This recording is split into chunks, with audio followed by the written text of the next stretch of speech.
তো এগুলা দেখে নেবেন, একটু নিজ দায়িত্ব। আমি আপনাকে দেখাবো যে এখানে সাইটগুলো কিরকম রিয়েল পাবে। সো বন্ধুরা, এখান থেকে আপনারা এখন 3 নম্বর এটা আছে, আমরা এটার মধ্যে যাব।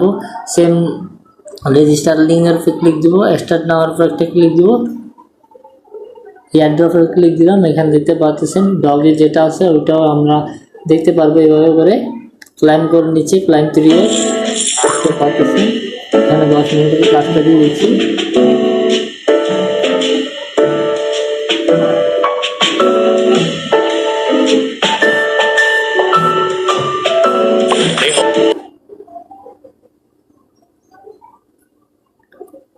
বন্ধুরা, একটু বাড়তি আর্নিং এর জন্য আপনারা এখানে দেখতে পারবেন যে বাড়তি আর্নিং করার জন্য কি কি করতে হবে। ওইগুলো ইনশাল্লাহ আমি আপনাকে পরবর্তী দেখাই দিব। এগুলো আপনাকে অটোমেটিক দেখাই দিচ্ছি কিভাবে